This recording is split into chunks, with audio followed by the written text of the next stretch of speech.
আজ আমি তোমাদের সঙ্গে শেয়ার করব পটল দো পেঁয়াজার রেসিপি। কিছুটা পরিমাণ এখানে পটল নিয়ে নিয়েছি, পটলের ছালটা তুলে দিয়েছি ছুরির সাহায্যে, আর মাথা আর পেছনটা কেটে দিয়েছি। কেটে দিয়ে একটা পটলকে ওই 4 ভাগ মতন করেছি। আর যেহেতু এই পটলগুলো একটু শুকনো হয়ে এসছে আর বীজগুলো একটু বুড়ো হয়ে গেছে, তাই জন্য আমি এখানে বীজটাও তুলে দিচ্ছি। কিন্তু এটা নরম পটল হলে বীজগুলো থাকলেই বেশি সুন্দর লাগে। পটল দো পেঁয়াজা এতটাই টেস্টি হয়, চিকেন দো পেঁয়াজাকেও আপনি ভুলে যাবেন, এতটাই টেস্টি হয়।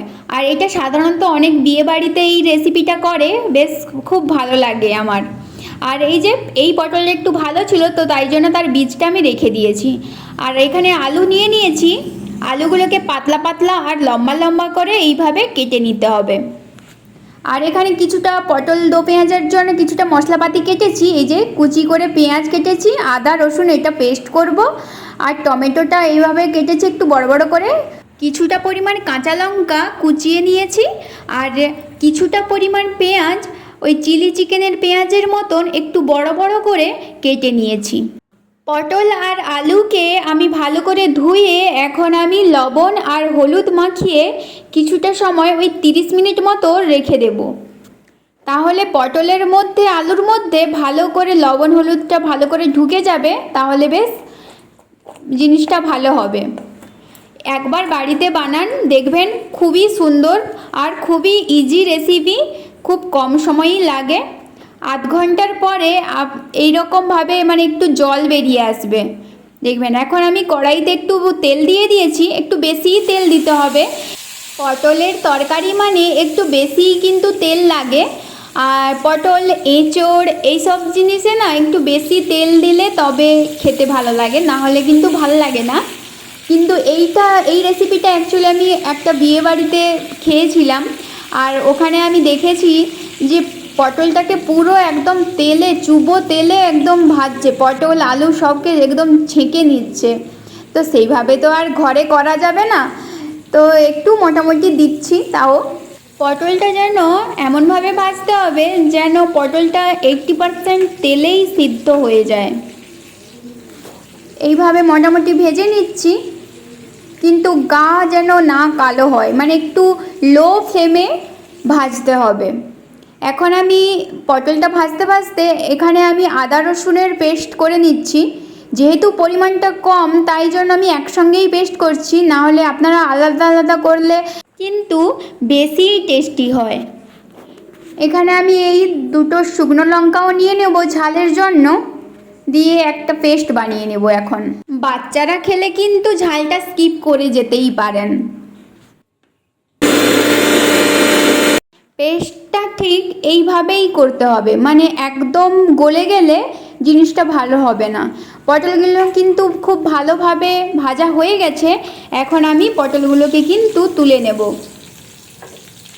আর ওই তেলে আবার আলুগুলোকেও কিন্তু আমি ওই একইভাবে ভাজতে দিয়ে দেব। এই যে পটলগুলো তুলে নিয়েছি, আর এই যে তেল একটু অ্যাড করেছি, আর এখানে আলুগুলো কিন্তু একসঙ্গে আমি তুলে দিলাম। আর এগুলো সুন্দর করে লো ফ্লেমে একটু ভালো করে ভাজা করে নেব আমি। এখন তো বর্ষাকালে গরম ভাতে এটা কিন্তু একদম পারফেক্ট একটা খাবার। চিকেনের কোনো প্রয়োজন নেই, সত্যি বলছি। আপনারা বাড়িতে অবশ্যই বানাবেন কিন্তু, আর বানালে অবশ্যই কমেন্ট করে জানাবেন। এই যে লাল লাল করে ভাজা হয়ে যাচ্ছে, এখন কিন্তু আমি আলুগুলো তুলে নেব। আলুগুলো হয়েই গেছে, এই যে আলুগুলো তুলে নিয়েছি। আলুগুলো এত সুন্দর ভাজা হয়েছে কি বলবো, মানে একদম সুন্দরভাবে ভাজা হয়ে গেছে। এবার কড়াইতে ওই কুচিয়ে রাখা পেঁয়াজগুলো দিয়ে দিচ্ছি, আর কিছুটা পরিমাণ এখানে লবণ দিয়ে দেব, তাহলে পেঁয়াজটা তাড়াতাড়ি গলে যাবে। এই রেসিপিটিতে কিন্তু পেঁয়াজটা কুচিয়ে দিলেই বেশি টেস্টি হয়, পেঁয়াজটা পেস্ট করে দিলে অতটা কিন্তু হয় না। আর সত্যি বলছি, পেঁয়াজের কিন্তু অনেক রকমের ধরন আছে, এইভাবে কুচিয়ে দিলে একটা আলাদা টেস্ট হবে, একটু লম্বা লম্বা করে কুচালে একটা আলাদা টেস্ট হবে।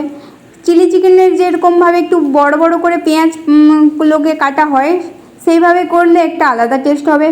জিনিসটা একই, কিন্তু পেঁয়াজ কাটার উপর কিন্তু তরকারিরও অনেক কিছুই মানে নির্ভর করে। দেখেছি এটা সত্যিই কিন্তু হয়। পেঁয়াজটা লাল লাল হয়ে ভাজা হয়ে এসছে। এখন আমি তুলে দিয়েছি আদা রসুনের পেস্টটা। আদা রসুনের পেস্টটা কিন্তু একদম গলিয়ে গেলে তখন ভালো হবে না, একটু মানে হালকা হালকা পেস্ট হলে তখনই ভালো হবে, কুচানো কুচানো টাইপের থাকলে। এই যে এখন মোটামুটি তেলটা মোটামুটি ছেড়ে এসছে। এখন তুলে দেব ওই কুচিয়ে রাখা কাঁচা লঙ্কা দিয়ে একটু ভালো করে নাড়িয়ে দিতে হবে। একটু তেল ছাড়া পর্যন্ত ওয়েট করেছি। তেল ছেড়ে যেতে ওই মশলা ধোয়া জলটা এখন আমি ঢেলে দিলাম, দিয়ে একটু ভালো করে এখন একটু নাড়িয়ে নিলাম। এই যে এই রকম যখন ফুট চলে আসবে তো তখন কিন্তু ডুমু ডুমু করে কেটে রাখা টমেটোগুলো তুলে দিতে হবে। এখন এই টমেটো গলা পর্যন্ত একটু ওয়েট করতে হবে, কিন্তু টমেটোগুলো ঠিকঠাক গলছে নাকি একটু দেখে নিচ্ছি, এখনও একটু টাইম লাগবে। একটু নাড়িয়ে আমি রেখে দেব। দেখুন এখনই কিন্তু টমেটোগুলো খুব সুন্দরভাবে গলে গেছে আর মশলাটা খুব সুন্দরভাবে পাক হয়ে গেছে। একটু এরকম ফুট আসবে, একটু ওয়েট করতে হবে। এই মশলা পাকানোর উপরে কিন্তু তরকারি অনেকটা নির্ভর করে। এখন আমি হলুদ গুঁড়ো দিয়ে দিলাম, আর কালারের জন্য লঙ্কা গুঁড়ো আর ধনে গুঁড়ো, আর একটু ঝালের জন্য দিয়েছি গোলমরিচের গুঁড়ো। এখানে কিন্তু আমি কোনো রকম জিরে ইউজ করছি না। মশলাটা একটু ভালো করে নাড়িয়ে নিচ্ছি, ভালো করে তেল ছাড়া পর্যন্ত একটু ভালো করে মাখিয়ে নিলে তবে তরকারির টেস্টটা কিন্তু ভালো হবে। এখন তেল ছেড়ে গেছে। এখন ওই আমি কেটে রাখা চিলি চিকেনের মতো যে পেঁয়াজগুলো এইভাবে বড় বড় করে কাটা পেঁয়াজগুলো তুলে দিচ্ছি। এখন তুলে একটু ভালো করে নাড়িয়ে দিতে হবে।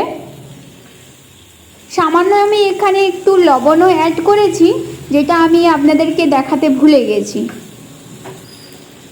এই মশলার মতন লবণ ইউজ করতে হবে।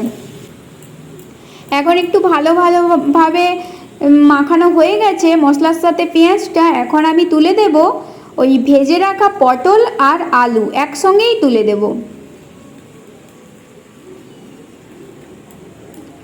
তুলে দিয়ে একটু ভালো করে নাড়িয়ে নিতে হবে। এই রেসিপিটিতে আপনি কিন্তু জল ইউজ করতেও পারেন, আবার নাও করতে পারেন। রান্নাটা কিন্তু প্রায় কমপ্লিট হয়ে এসছে। পটলের তো অনেক রকম রান্না আপনারা খেয়েছেন, এইভাবে একদিন বানিয়ে দেখুন, কতটা সুন্দর লাগে আপনি নিজেই বুঝতে পারবেন।